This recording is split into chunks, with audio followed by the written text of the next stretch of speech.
کہ نبی سے جو ہے بیگانہ اسے دل سے جدا کر دے، پدر مادر برادر جان و مال ان پر فدا کر دے۔ نور الایضاح کا سبق نمبر 2۔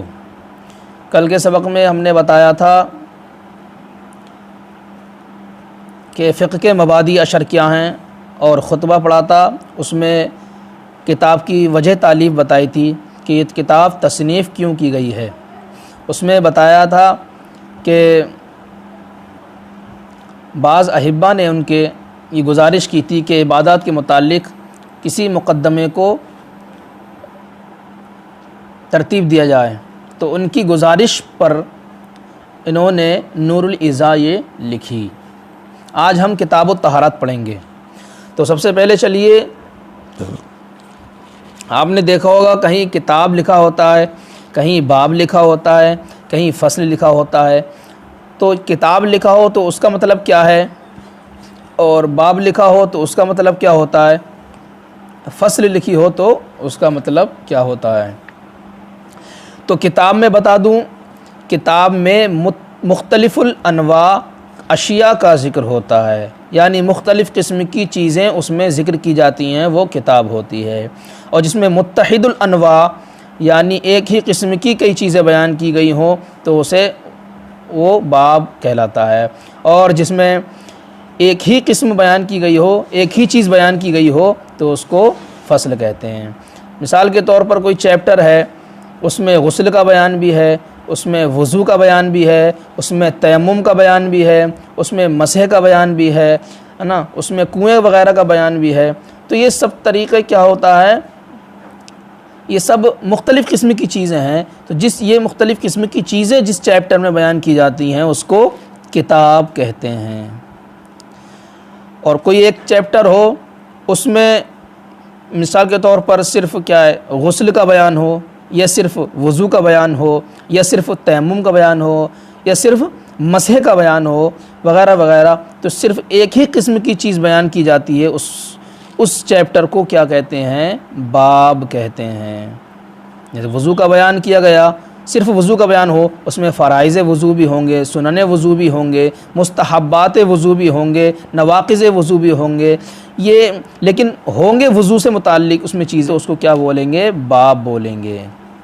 اور جس میں ایک ہی چیز ذکر ہو، مثال کے طور پر کوئی چیپٹر ہو، اس میں صرف کیا ہے، فرائض وضو بیان ہو، صرف فرائض وضو بیان ہو، وہ کیا ہوتا ہے، فصل، یا صرف فرائض غسل بیان ہو تو وہ فصل ہوتی ہے۔ تو کتاب کے اندر باب ہوتا ہے اور باب کے اندر فصل ہوتی ہے۔ تو یہ وہ ہوا کتاب اور باب اور فصل کے درمیان فرق۔ اب چلیے یہاں پر کیا ہے، لفظ الطہارت۔ طہارت کا معنی آتا ہے پاکی۔ طہارت کو اگر توئیں کے فتح کے ساتھ پڑھیں گے تو وہ مصدر ہوگا، اس کا معنی ہوتا پاکی حاصل کرنا یا پاکی۔ اور طہارت کو اگر توئیں کے کسرے کے ساتھ پڑھیں گے، طہارت، تو اس کا معنی ہوگا وہ چیز جس کے ذریعے پاکی حاصل کی جاتی ہے، یعنی آلۂ طہارت معنی ہوگا توئیں کے کسرے کے ساتھ، آلۂ طہارت یعنی پاکی حاصل کرنے کا آلہ۔ اگر توئیں کو ضمے کے ساتھ پڑھیں گے طہارت، تو اس کا معنی ہوگا کہ وضو یا غسل کرنے کے بعد جو پانی بچتا ہے اس پانی کو طہارت کہتے ہیں، بضم الطاء۔ یہ ہوا طہارت اور کتاب کا مطلب۔ اب یہاں پر مصنف نے کہا کتاب الطہارت۔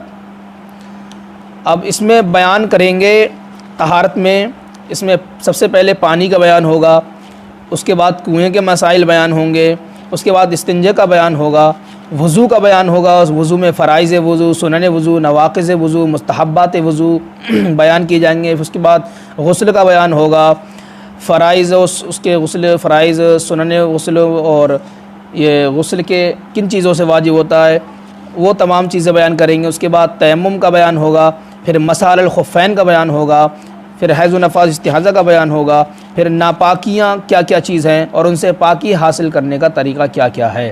کتاب الطہارت میں اتنی چیزیں بیان ہوں گی، 9 چیزیں ہو گئیں، پانی کا بیان، کنویں کا بیان، اس کے بعد استنجے کا، اس کے بعد وضو کا، پھر غسل کا، تیمم کا، اس کے بعد مسح الخفین کا بیان ہوگا، پھر حیض و نفس استحاضہ کا بیان ہوگا، پھر ناپاکیاں کیا ہیں، ان سے طہارت حاصل کرنا کس طرح سے ہوتا ہے۔ یہ 9 چیزیں طہارت اس کتاب الطہارت میں صاحب کتاب بیان کریں گے۔ تو طہارت میں بہت ساری چیزیں بیان کی گئی اور مختلف قسم کی پاکیاں بیان کی جائیں گی، لیکن یہاں پر مصنف نے کیا کہا؟ کتاب الطہارت۔ لفظ طہارت واحد بولا، بلکہ کتاب الطہارات جمع بولنا چاہیے تھا۔ واحد کیوں بولا، جمع کیوں نہیں بولا؟ یہاں پر کتاب الطہارت کیا بولا؟ واحد بولا، جمع نہیں بولا، کیوں؟ اس کا جواب یہ ہے کہ لفظ الطہارت جو ہے مصدر ہے۔ کیا ہے؟ لفظ الطہارت مصدر ہے، اور مصدر نہ تثنیہ لایا جاتا ہے نہ جمع لایا جاتا ہے، بلکہ مصدر اس میں جنس ہوتا ہے، اس کے اندر خود جمعیت کا معنی ہوتا ہے، یعنی خود اس کی جمع لانے کی ضرورت نہیں ہے۔ تو کتاب الطہارت سے ہی تمام طرح کی طہارت مراد لے لی گئی۔ تو کتاب الطہارت میں کیا کیا چیز بیان ہوگا یہ آپ کو معلوم ہو گیا۔ چلیے سب سے پہلے پانی کا بیان ہے، تو پانی کا بیان شروع کرتے ہیں۔ میں بتایا المیاہ التی یجوز التطہیر بہا سبعۃ میاہ۔ المیاہ پانی، المیاہ یہ موہن کی جمع ہے، ماؤن کی جمع ہے۔ ماؤن اصل میں موہن تھا، اس لیے اس کی اصل سے جمع بنائی گئی، موہن سے ہی اس کی جمع ہے میاہن۔ ویسے کیا ہے؟ ماؤن کی جمع کیا ہے؟ المیاہ۔ ماؤن کی اصل موہن تھا، واو کو الف سے بدلا اور ہا کو حمزے سے ماؤن ہو گیا۔ میاہن اصل میں کیا تھا؟ میواہن تھا، واو کو یا سے بدلا اور کیا ہو گیا؟ میاہن ہو گیا۔ امواہ بھی اس کی جمع آتی ہے، امواہ جمع قلت۔ تو پانیاں، المیاہ پانیاں، التی یجوز التطہیر بہا وہ پانی، یجوز التطہیر بہا کہ جن کے ذریعے پاکی حاصل کرنا جائز ہے۔ التطہیر مانے پاکی حاصل کرنا، بہا جن کے ذریعے، یجوزو جائز ہے، وہ پانی جن کے ذریعے پاکی حاصل کرنا جائز ہے۔ سبعۃ میاہ وہ 7 پانی ہیں، یعنی 7 قسم کے پانی ہیں۔ پہلا کیا ہے؟ ماء السمائی آسمان کا پانی، وماء البحری سمندر کا پانی، 2 ہو گئے۔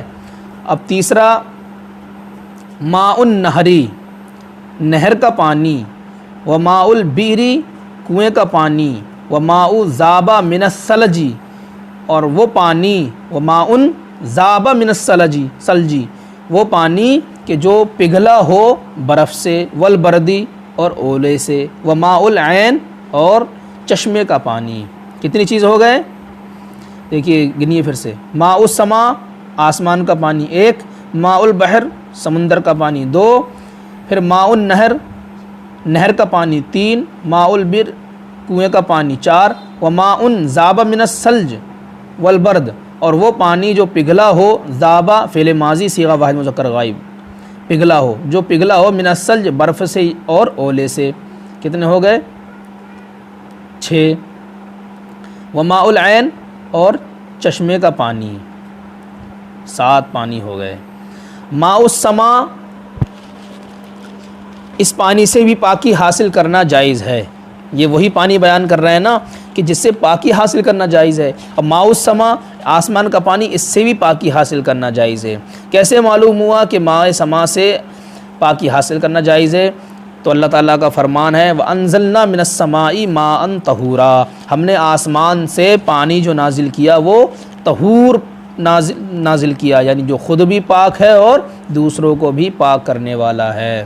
تو ماء السما یہ کیا ہے؟ ماء طہور ہے، اس لیے اس سے پاکی حاصل کرنا جائز ہے۔ وماء البحر سمندر کے پانی سے بھی پاکی حاصل کرنا جائز ہے۔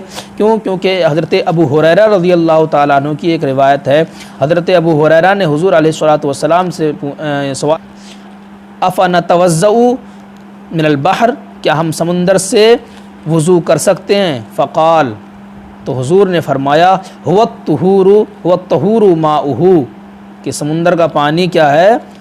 طہور ہے، پاک ہے، پاک کرنے والا ہے۔ والحل میتتہ، اور اس سمندر کا مردار جو ہوتا ہے وہ حلال ہوتا ہے، یعنی مچھلی وغیرہ جو اس میں مر جاتی ہیں وہ مچھلیاں حلال ہوتی ہیں، ورنہ کوئی بھی جانور مرنے کے بعد حلال نہیں ہوتا ہے۔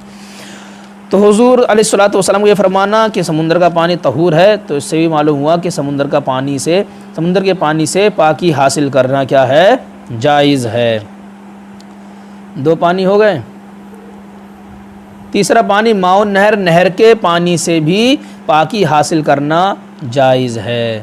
قرآن پاک میں ہے الم تر ان اللہ انزل من السماء ماء فسلکہ ینابیع فی الارض، کہ تم نے نہیں دیکھا کہ آسمان سے اللہ نے نازل کیا ایسا پانی نازل کیا، پھر اس کو بہایا نالوں میں۔ تو نہر کا، نالوں کا پانی جو ہوتا ہے وہ سب کیا ہے؟ پاک ہوتا ہے، اس سے پاکی حاصل کرنا جائز ہے جب تک کہ اس میں کوئی ناپاک شے نہ ملے۔ وماء البئر، اور کنویں کا پانی بھی پاک ہوتا ہے، اس سے بھی پاکی حاصل کرنا جائز ہے جب تک کہ اس میں کوئی نجس شے نہ گرے۔ وماء، یہ موصوف ہے، ذاب من الثلج والبرد، یہ پوری صفت ہے۔ ایسا پانی جو پگھلا ہو برف سے اور اولے سے، ثلج مانے برف اور برد مانے اولا، اولے اور ثلج سے یعنی برف سے پگھلا ہوا ہو۔ اولے اور برف کی قید کیوں لگائی؟ اس لیے کہ اگر نمک سے پگھلا ہوا پانی ہوگا تو اس سے وضو جائز نہیں ہے، اس سے پاکی حاصل کرنا جائز نہیں ہے۔ تو جو برف سے یا اولے سے پگھلا ہو اسی پانی سے پاکی حاصل کرنا جائز ہے۔ وماء العین، اور چشمے کے پانی سے بھی پاکی حاصل کرنا جائز ہے۔ چشمے ہماری طرف تو زیادہ نہیں پائے جاتے ہیں، ادھر مہاراشٹر کرناٹک کی طرف پہاڑوں پہ جو نکلتے ہیں، پتھر سے پانی نکلتا ہے نا، وہی ماء العین ہے۔ ثم المیاہ علی 5 اقسام، اب پھر پانی کی یہ 5 قسمیں بیان کرنے جا رہے ہیں۔ پہلے 7 جو مطلق پانی کی قسم بیان کی، مطلقاً قسم بیان کی پانی کی 7 قسمیں، ہے نا؟ سمندر کا پانی، آسمان کا پانی، نہر کا پانی، کنویں کا پانی، برف اولے سے پگھلا ہوا پانی، چشمے کا پانی، یہ سب پانی مطلقاً قسم بیان کی پانی کی۔ اب پھر پانی کی جو ہے صفت کے اعتبار سے یہ 5 قسمیں بیان کرنے جا رہے ہیں۔ ثم المیاہ علی 5 اقسام، پھر پانی 5 قسموں پر ہے۔ نمبر 1 طاہر مطہر غیر مکروہ، جو طاہر ہو، مطہر ہو، غیر مکروہ ہو۔ طاہر کا مطلب ہے خود پاک ہو، دوسروں کو پاک چاہے نہ کرنے والا ہو، خود پاک ہو۔ مطہر وہ ہوتا ہے جو خود بھی پاک ہو اور دوسروں کو پاک کرنے والا بھی ہو۔ غیر مکروہ، غیر مکروہ کا مطلب ہوتا ہے کہ وہ مکروہ نہ ہو۔ کبھی ایسا ہوتا ہے پانی طاہر تو ہوتا ہے لیکن مطہر نہیں ہوتا، جیسے کہ کسی نے وضو کیا، وضو کرنے کے بعد کوئی شخص وضو کر رہا ہے، اس کا پانی جو گر رہا ہے وہ پانی کسی نے برتن میں لے لیا، وہ پانی پاک تو ہے، اب اس سے چاہو کہ تم وضو کر لو یا اس سے تم ناپاک ہو، اس سے پاکی حاصل کر لو، یہ جائز نہیں ہے۔ یعنی وضو کے گرے ہوئے پانی سے ہم پاکی حاصل نہیں کر سکتے، البتہ وہ پانی اگر کپڑوں پہ لگ گیا تو کپڑا ناپاک نہیں ہوگا۔ تو یعنی وہ خود تو پاک ہے اور دوسروں کو پاک کرنے والا نہیں ہے۔ تو طاہر پہلی قسم کیا ہے؟ طاہر بھی ہو وہ، مطہر بھی ہو، یعنی خود بھی پاک ہو، مطہر مانے پاک کرنے والا، دوسروں کو پاک کرنے والا بھی ہو۔ غیر مکروہ، غیر مکروہ ہو، کبھی ایسا ہوتا ہے طاہر مطہر تو ہوتا ہے، طاہر بھی ہے مطہر بھی ہے، لیکن اس میں کراہت آ جاتی ہے۔ کیوں؟ جیسے کوئی گھریلو گھر میں پالتو جانور، بلی ہے، چوہا وغیرہ ہے، اس میں اگر منہ ڈال دے تو وہ پانی کیا ہوتا ہے؟ مکروہ ہو جاتا ہے۔ کیا ہو جاتا ہے؟ مکروہ ہو جاتا ہے۔ تو اس لیے پہلی قسم بیان کری کہ وہ پانی طاہر بھی ہو، مطہر بھی ہو، غیر مکروہ، غیر مکروہ بھی ہو، ٹھیک ہے۔ وہو الماء المطلق، اس پانی کو کیا کہا جاتا ہے؟ ماء مطلق۔ یہ پانی کون سا ہے؟ ماء مطلق ہے۔ دوسری قسم وطاہر مطہر مکروہ، کہ طاہر بھی ہو، مطہر بھی ہو لیکن مکروہ ہو۔ کیا ہو؟ طاہر ہو، مطہر ہو لیکن مکروہ ہو، یعنی اس میں کراہت ہو۔ وہ کون سا پانی ہے؟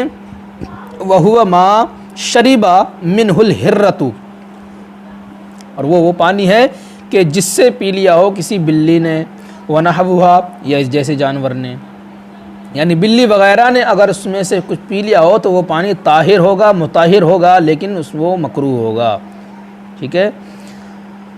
وکانا قلیلاً، اگرچہ وہ تھوڑا سا کیوں نہ ہو، ٹھیک ہے۔ دو قسم ہو گئی پانی کی صفت کے اعتبار سے، اور تیسری قسم بیان کر رہے ہیں اب۔ وطاہر غیر مطہر، تیسری قسم کیا ہے؟ وہ پاک تو ہو لیکن پاک کرنے والا نہ ہو، یعنی طاہر ہو مطہر نہ ہو۔ جیسا بھی میں نے بتایا تھا کہ کسی کا وضو کا پانی گرا ہوا ہم لے لیں تو وہ پانی پاک تو ہوگا لیکن پاک کرنے والا نہیں ہوگا، تو یہی قسم ہے تیسری، طاہر غیر مطہر، پاک ہو لیکن پاک کرنے والا نہ ہو، غیر مطہر ہو۔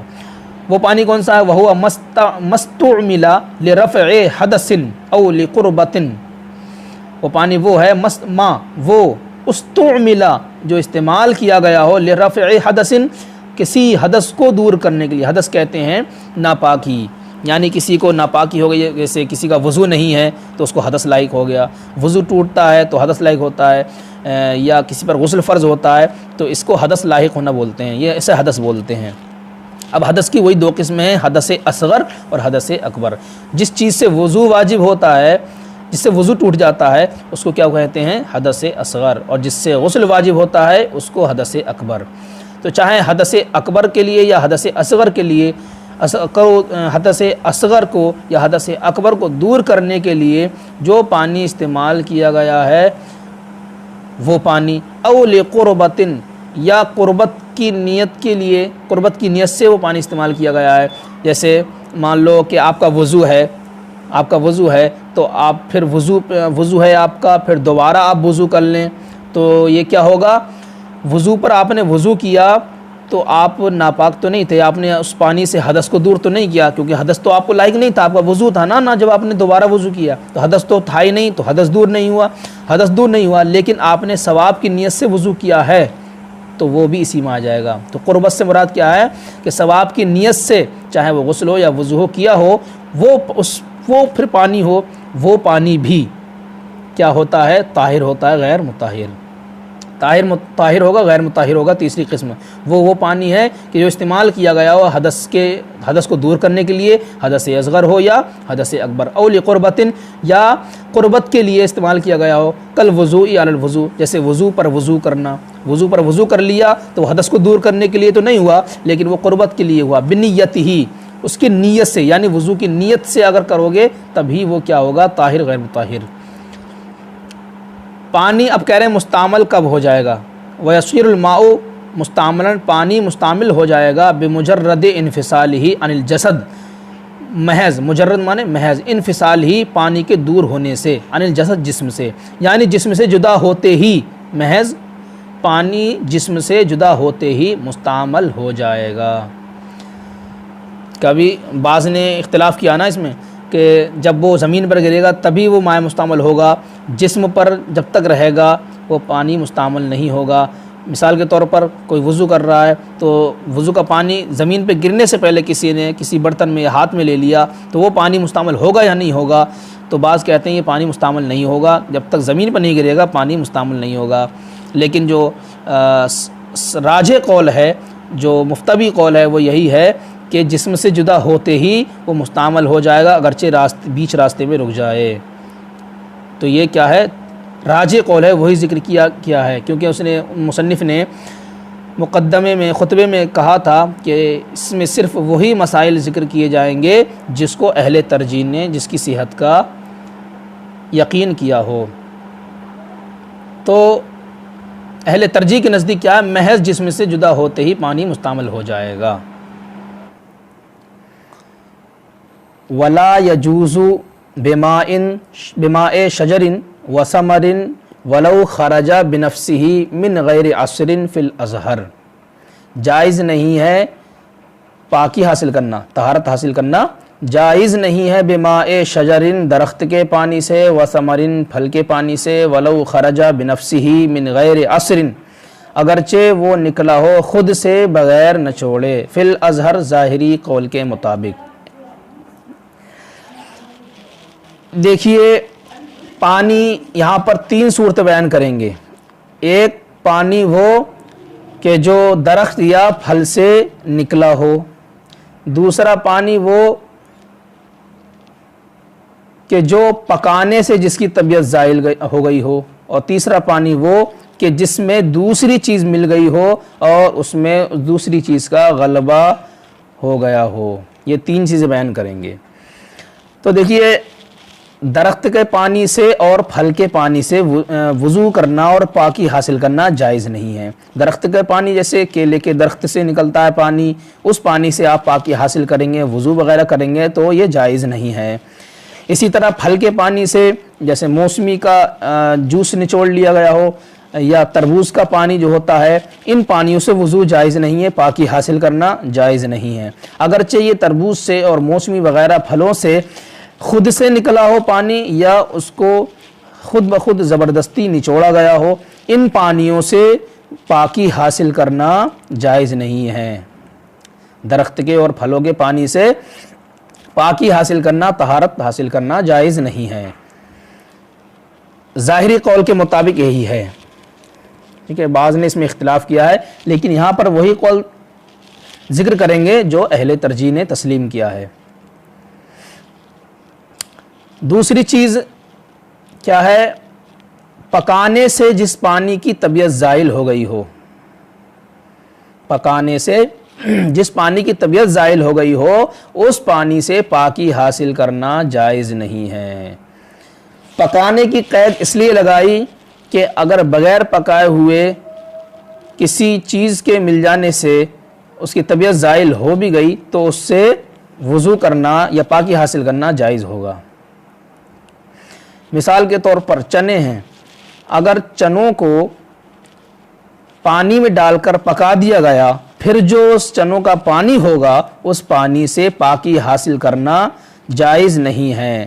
اور اگر چنوں کو صرف ایسے بھگو کے رکھ دیا اور پھر اس بھگونے کے بعد چنوں کو نکال کر کے اس پانی سے جو پانی بچا اس پانی سے پاکی حاصل کرنا، وضو وغیرہ غسل کرنا جائز ہے۔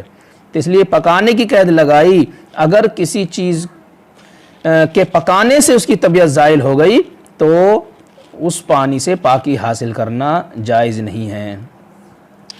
یہی فرماتے ہیں، دیکھیے عبارت، وَلَا يَجُوزُ بِثَمَرٍ وَلَا يَجُوزُ بِمَاءِ شَجَرٍ وَثَمَرٍ وَلَوْ خَرَجَ بِنَفْسِهِ مِنْ غَيْرِ عَصْرٍ فِي الْأَزْهَرِ، جائز نہیں ہے درخت کے پانی سے وضو کرنا، پاکی حاصل کرنا، وَثَمَرٍ اور پھل کے پانی سے جائز نہیں ہے پاکی حاصل کرنا، وَلَوْ خَرَجَ بِنَفْسِهِ اگرچہ وہ کیا ہے خود سے نکلا ہو، من غیر عصر بغیر نچوڑے، عصر کا معنی آتا ہے نچوڑنا، اسی سے عصیر بنا ہے جس کا معنی آتا ہے جوس، فی الازہر ظاہری قول کے مطابق۔ ولا بماء زال طبعہ ولا بماء زال طبعہ بالطبخی، اور نہ ہی اس پانی سے پاکی حاصل کرنا جائز ہے کہ جس کی طبیعت طبعہ جس پانی کی طبیعت زائل ہو گئی ہو بالطبخی پکانے سے، بغیر پکائے زائل ہو گئی تو اس سے پاکی حاصل کرنا جائز ہے۔ اب آیا او بغلبت غیرہ علیہ، یا اس کے غیر کا غلبہ اس پر ہو، والغلبۃ فی مخالطۃ الجامدات باخراج الماء۔ اب دیکھیے یہاں پر چند صورتیں ہیں،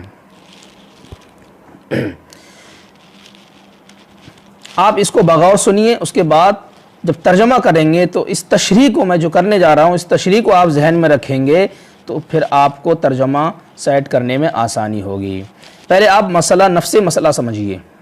دیکھیے، پانی میں یا تو پہلے بیان کیا کہ درخت کی اور پھل کے پانی سے پاکی حاصل کرنا جائز نہیں ہے، پھر جس پانی میں کوئی چیز ملا کر کے پانی پکا دیا گیا ہو، اس پانی سے پکانے سے اس کی طبیعت زائل ہو گئی ہو تو اس پانی سے پاکی حاصل کرنا جائز نہیں ہے نا، اور بغیر پکائے اگر طبیعت زائل ہوئی ہے تو اس پانی سے پاکی حاصل کرنا جائز ہے۔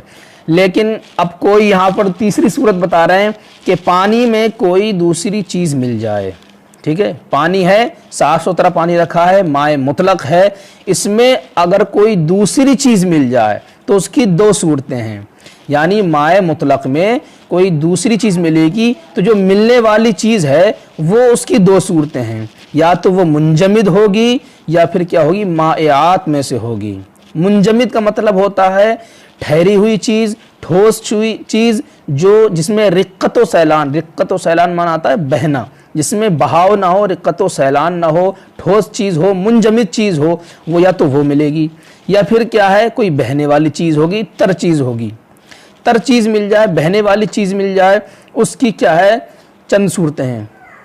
وہ بہنے والی چیز جو ملی ہے، اس بہنے والی چیز جو ہوگی وہ یا تو 3 وصف والی ہوگی یا 2 وصف والی ہوگی یا 1 وصف والی ہوگی یا اس میں کوئی وصف نہیں ہوگا۔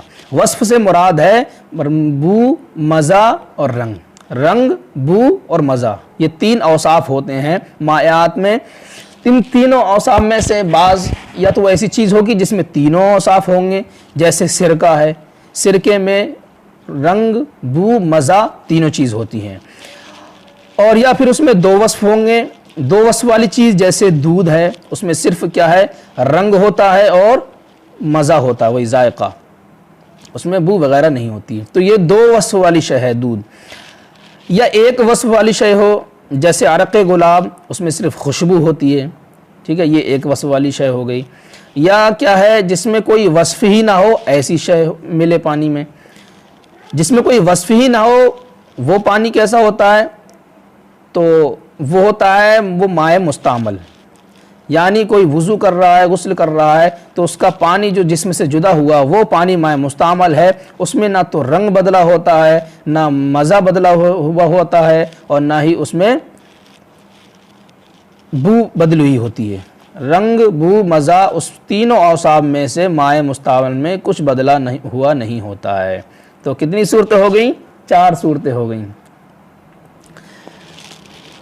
تو اگر پانی میں منجمد چیز ملے، ٹھہری ہوئی چیز کہ جس میں رقت و سیلان نہ ہو، بہنے والی چیز نہ ہو، منجمد چیز اگر مائع مطلق میں مل جائے تو کیا حکم ہے؟ تو جب تک منجمد چیز سے پانی کا رقت و سیلان ختم نہیں ہو جاتا تب تک اس سے پاکی حاصل کرنا جائز ہے۔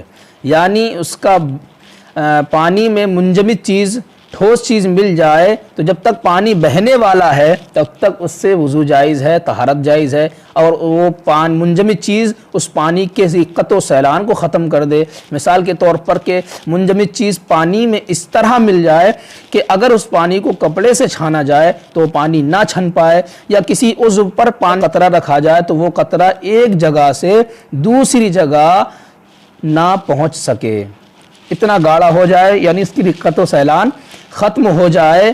اگر اس طرح کوئی منجمد چیز مل جائے تو اس پانی سے اب پاکی حاصل کرنا جائز نہیں ہے، ٹھیک ہے۔ یعنی منجمد چیز کیا ہے، اس پہ پانی پہ غالب آ جائے تو اب اس پانی سے پاکی حاصل کرنا جائز نہیں ہے۔ اور اگر بہنے والی چیز ہے تو اس میں اگر بہنے والی چیز 3 اوصاف والی ہے، یعنی 3 اوصاف والی شے اگر پانی کے 2 وصف کو بدل دے، رنگ یا بو، رنگ اور بو، یا مزہ اور بو وغیرہ 2 وصف اگر پانی کے بدل دے، 3 وصف والی شے، تب وہ پانی لائق طہارت نہیں ہوتا۔ اور اگر پانی میں ملنے والی چیز جو بہنے والی ہے وہ 2 وصف والی ہے، 2 وصف والی ہو تو 1 وصف اگر پانی کا بدل دے تو وہ پانی لائق طہارت نہیں ہوگا۔ 1 وصف والی شے ہے جیسے عرق گلاب، تو اگر اس کا 1 وصف والی ہے، پانی کا ملنے کے بعد پانی کا وصف بدل دے تو وہ کیا ہے، پانی لائق طہارت نہیں ہے۔ اگر وصف نہیں بدلے تو وہ اس پانی سے پاکی حاصل کرنا جائز ہے۔ اب کوئی ایسی چیز مل جائے بہنے والی، پانی میں کوئی ایسی بہنے والی چیز مل جائے کہ جس میں کوئی وصف نہیں پایا جاتا ہے، جیسے مائع مستعمل ہے، مائع مستعمل اس میں کوئی وصف نہیں ہوتا، نہ بو ہوتی ہے، نہ رنگ ہوتا ہے اور نہ مزہ، تو ایسی چیز جس میں کوئی وصف نہ ہو، مائع مطلق میں مل جائے کہ اس کے غلبے کا اعتبار مقدار سے کیا جائے گا۔ یعنی جیسے مثال کے طور پر مائع مستعمل مائع مطلق میں مل گیا تو مائع مستعمل وزن کے اعتبار سے اگر زیادہ ہوا تب مائع مطلق پر غالب مانا جائے گا۔ مثال کے طور پر مائع مستعمل 2 کلو مائع مستعمل 1 کلو مائع مطلق میں مل گیا تو اب وہ پانی لائق طہارت نہیں ہے، کیونکہ مائع مستعمل غالب آ گیا وزن کے اعتبار سے۔ اور اس کا برعکس ہو کہ مائع مطلق تو 2 کلو ہو اور مائع مستعمل 1 کلو ہو، اب چونکہ مائع مطلق زیادہ ہو گیا مائع مستعمل سے، تو مائع مطلق کے زیادہ ہونے کی وجہ سے غلبہ مائع مطلق کا مانا جائے گا، اور مائع مطلق کا جب غلبہ ہو گیا تو پھر اب اس سے پاکی حاصل کرنا جائز ہے۔ کہ درخت اور پھل کے پانی سے چاہے وہ خود سے نچوڑے یا اس کو نچوڑا جائے اس پانی سے پاکی حاصل کرنا جائز نہیں ہے، اور پکانے سے پانی کی طبیعت زائل ہو جائے پکانے سے تو اس سے پاکی حاصل کرنا جائز نہیں ہے، اور بغیر پکائے اگر اس سے پانی بغیر پکائے اس کی طبیعت زائل ہو گئی تو اس سے پاکی حاصل کرنا جائز ہے۔ اور کسی دوسری شے کا غلبہ ہوگا، یا تو غلبہ منجمد شے کا ہوگا یا مائعات میں سے کسی تر شے کا ہوگا۔ اگر منجمد شے کا ہو تو اس کی جب تک رقت و سیلان باقی ہے تب تک اس سے پاکی حاصل کرنا جائز ہے، اس کی رقت و سیلان ختم ہو گئی منجمد چیز سے تو اس سے پاکی حاصل کرنا جائز نہیں ہے، وہ پانی لائق طہارت نہیں ہوگا۔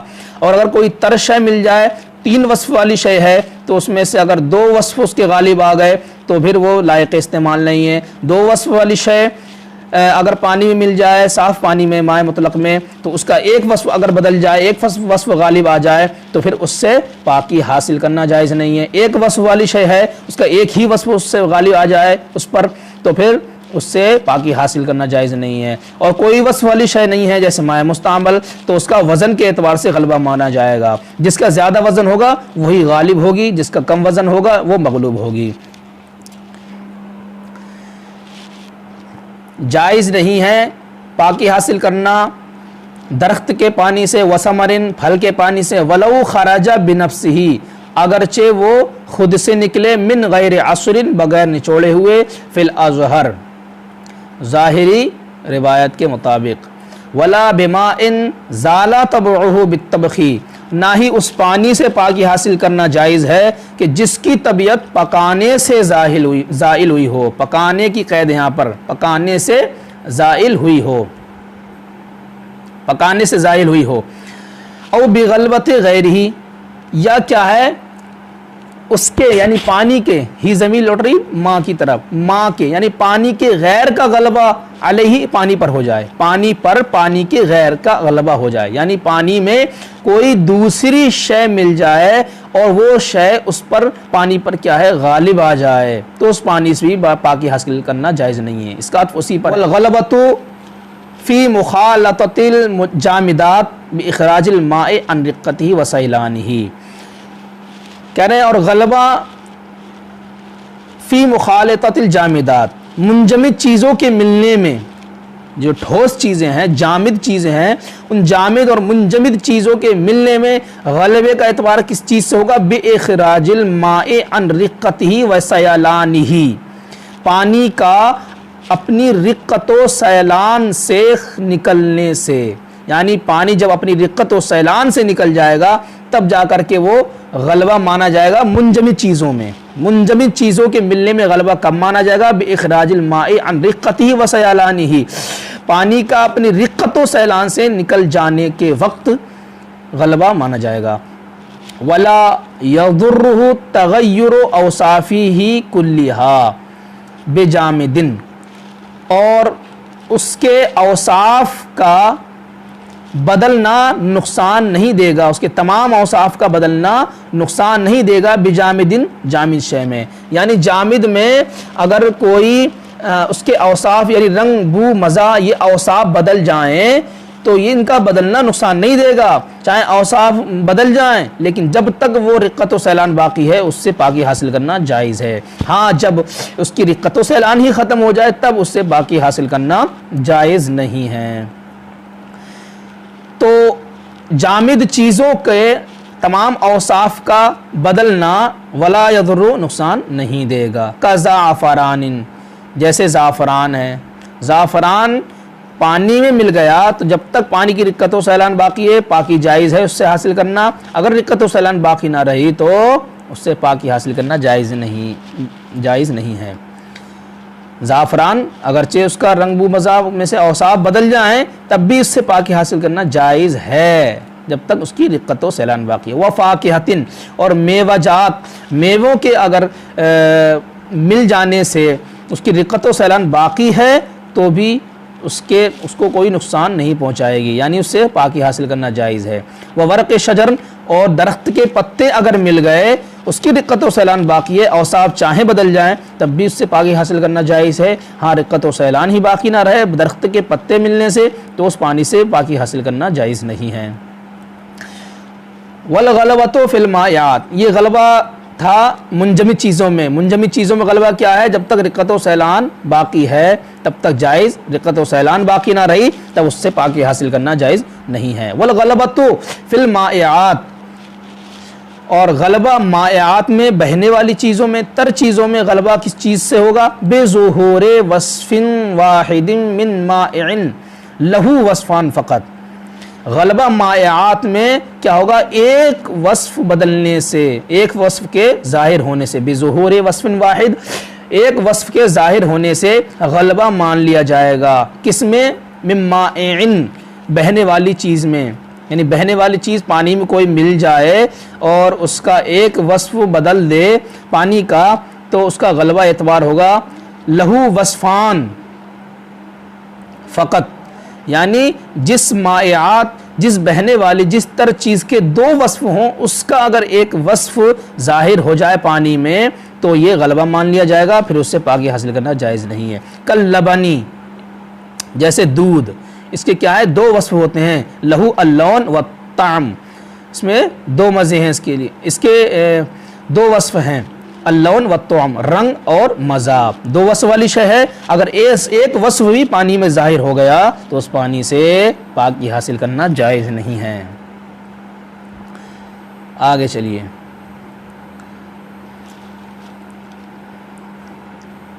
ولا رائحۃ لہو، دودھ میں تیسری چیز یعنی بو نہیں پائی جاتی ہے۔ وبظہور وصفین من ماء لہو ثلاثۃ، اور غلبہ پایا جائے گا مائعات میں، یعنی بہنے والی چیز میں غلبہ پایا جائے گا، مانا جائے گا غلبہ دو وصفوں کے ظاہر ہونے سے، لہو ثلاثۃ، جس کے تین اوصاف ہوں، یعنی تین اوصاف والی تر چیز کوئی پانی مل جائے تو اس کے جب تک دو وصف ظاہر نہیں ہوں گے تب تک وہ پانی لائق طہارت ہوگا، لیکن دو وصف ظاہر ہو جائیں تو وہ غلبہ مان لیا جائے گا، اور جب غلبہ ہو جائے گا تب اسے پاکی حاصل کرنا جائز نہیں ہے۔ وبظہور وصفین من ماء لہو ثلاثۃ، اور وصفین من ماء، بہنے والی چیزوں میں سے دو وصف کے ظاہر ہونے سے غلبہ مانا جائے گا لہو ثلاثۃ، جس بہنے والی چیز کے تین اوصاف ہوں، کل خل، جیسے سرکہ، خل مانے سرکہ، کل خل جیسے سرکہ۔ والغلبۃ فی المائع الذی لا وصف لہ، اور غلبہ اس بہنے والی چیز میں کہ جس کا وصف ہی نہیں ہے، لا وصف لہ، کہ جس کا کوئی وصف ہی نہ ہو، مائع مستعمل، استعمال شدہ پانی، وماء الورد المنقطع رائحہ، اور ماء الورد یعنی گلاب جل، عرق گلاب المنقطع الرائحہ، وہ عرق گلاب کہ جس کی خوشبو ختم ہو گئی ہو، جس کی بو ختم ہو گئی ہو، وہ عرق گلاب کیا ہوتا ہے؟ اس میں کوئی ایک ہی وصف ہوتا ہے، اس میں بو وہ بھی ختم ہو گئی ہو تو اب اس میں کوئی وصف باقی نہیں رہے گا، تو کیا ہو گیا؟ یہ بغیر وصف والی تر چیز ہو گئی۔ تکون بالوزن، ہے نا، اس کا تعلق کیا ہے؟ والغلبۃ تکون بالوزن، غلبہ وزن کے اعتبار سے ہوگا، کس میں؟ فی المائع الذی لا وصف لہ، اس بہنے والی چیز میں کہ جس کا کوئی وصف نہیں ہے، کل ماء مستعمل اور ماء الورد المنقطع الرائحہ، جیسے ماء مستعمل اور عرق گلاب جس کی بو کیا ہے؟ منقطع ہو گئی ہو، ختم ہو گئی ہو۔ ٹھیک ہے، آگے چلیے۔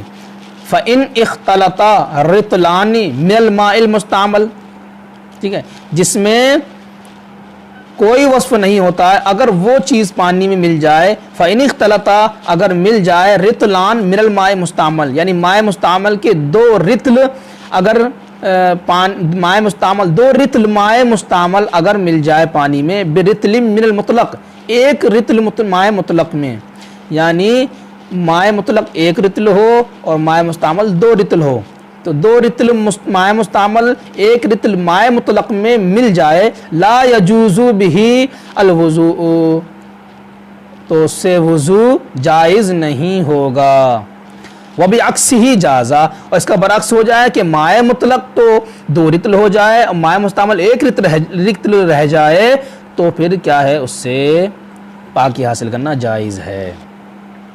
یہ بات ہو گئی غلبے کی، ٹھیک ہے۔ اب انہوں نے 3 تقسیم بیان کر دی۔ پہلی تقسیم کیا تھی؟ اس میں 7 قسمیں پانی کی، 7 میاہن کہا تھا، مائع سما اور مائع بحر وغیرہ۔ پھر دوسری تقسیم وہ طاہر مطہر غیر مکروہ والی قسم۔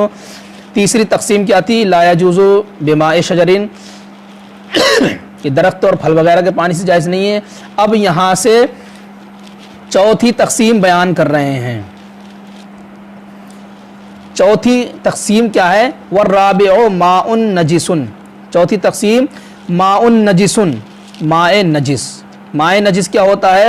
وَهُوَ الَّذِي حَلَّتْ فِيهِ نَجَاسَةٌ، ماء نجس وہ ہے کہ جس میں حلول کر گیا ہو، سرایت کر گئی ہو نجاست، نجاست، کوئی نجاست۔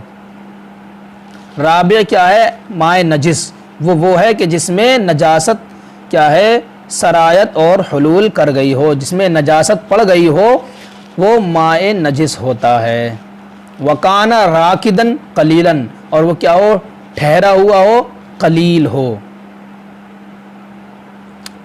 دیکھیے پانی کی 2 صورتیں ہیں، یا تو پانی ٹھہرا ہوا ہوگا یا پانی بہتا ہوا ہوگا۔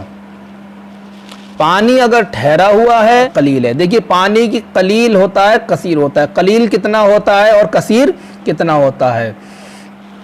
اس بارے میں پانی کے قلیل ہونے میں امام شافعی کہتے ہیں قلتین، یعنی 2 مٹکے، 2 مٹکوں کے علاوہ وہ سب کو قلیل کہتے ہیں۔ اور امام مالک کے نزدیک قلیل اور کثیر میں کوئی فرق ہی نہیں ہے۔ اور امام اعظم کے نزدیک قلیل وہ ہوتا ہے جس کو دیکھنے والا قلیل کہے، اور کثیر وہ ہوتا ہے جس کو دیکھنے والا کثیر کہے۔ اسے پتہ لگایا جائے، سب کے نظریات مختلف ہوتے ہیں، تو کیسے پتہ لگایا جائے کہ پانی قلیل ہے یا کثیر؟ تو اہل ترجیح نے یہ کہا کہ جو دہ دردہ ہے وہ کثیر ہے۔ اہل ترجیح کا کام یہ ہوتا ہے کہ جو پریشانی ہوتی ہے وہ عوام الناس کے لیے آسانی میں تبدیل کر دیتے ہیں، یعنی عوام الناس کے لیے جو آسانی تلاش کرتے ہیں انہیں اہل ترجیح کہتے ہیں۔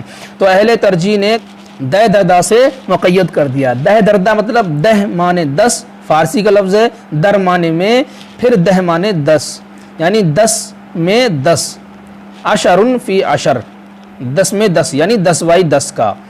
اب اس کی دیکھیے چند صورتیں ہیں۔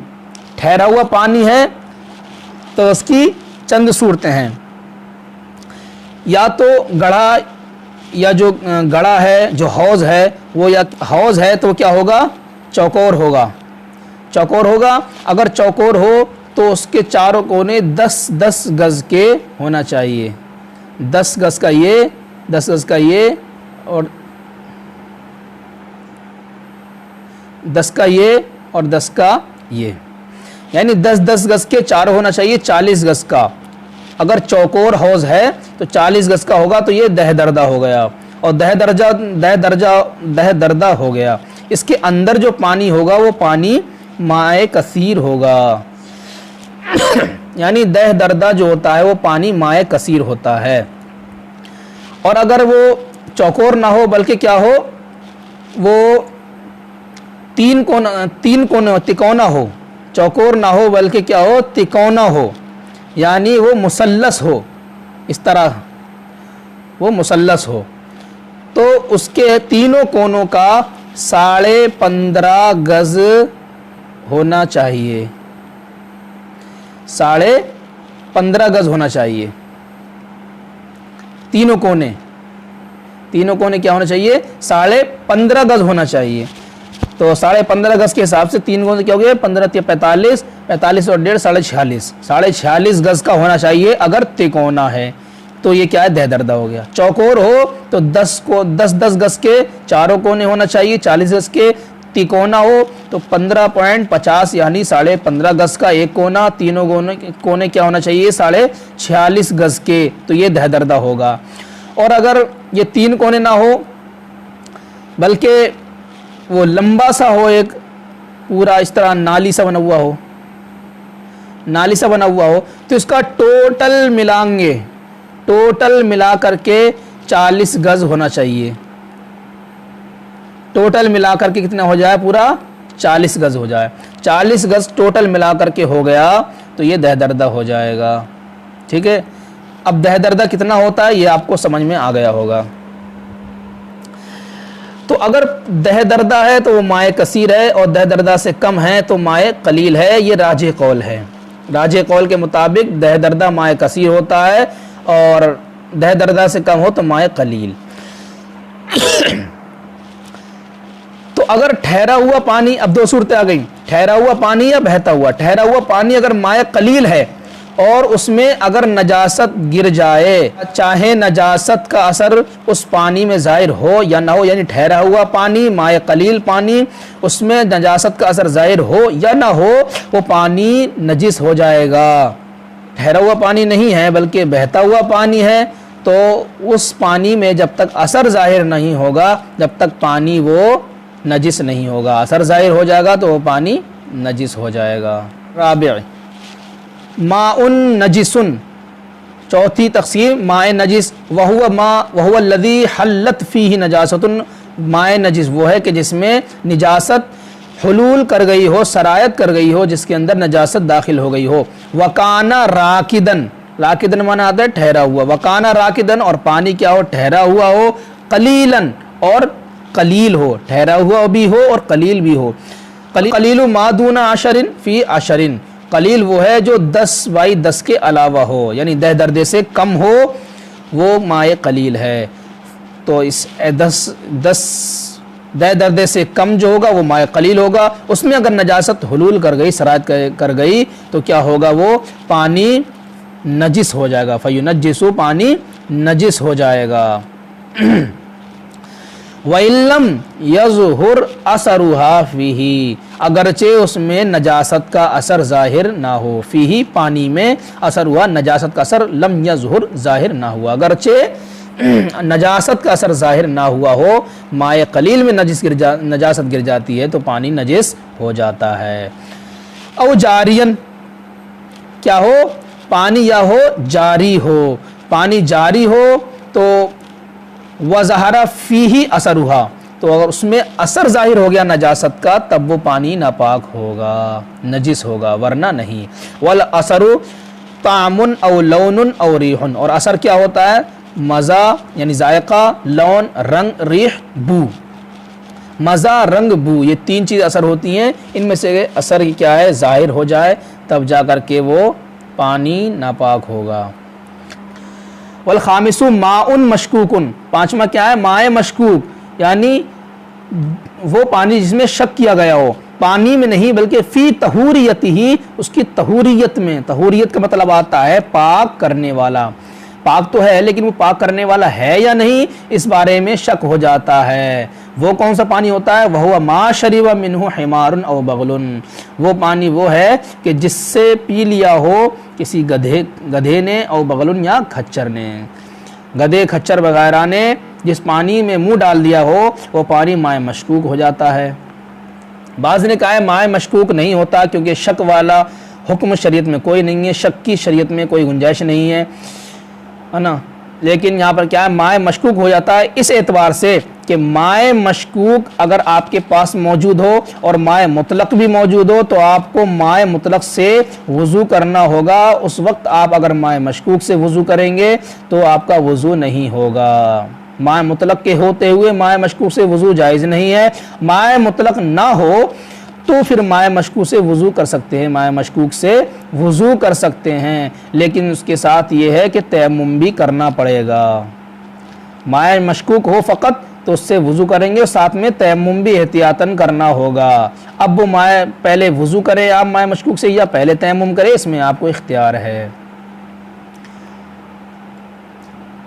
ٹھیک ہے، والخامس ماء مشکوک، پانچواں وہ ہے کہ جو پانی مشکوک ہو فی طہوریتی، جس کے طہوریت میں، اس کے پاک کرنے والا ہونے میں شک ہو، وہ ما شریب منہ حمار و بغل، اور وہ پانی وہ ہے کہ جس سے کسی گدھے یا کھچر نے پانی پی لیا ہو۔ کہ نبی سے جو ہے بیگانہ اسے دل سے جدا کر دے، پدر مادر برادر جان و مال ان پر فدا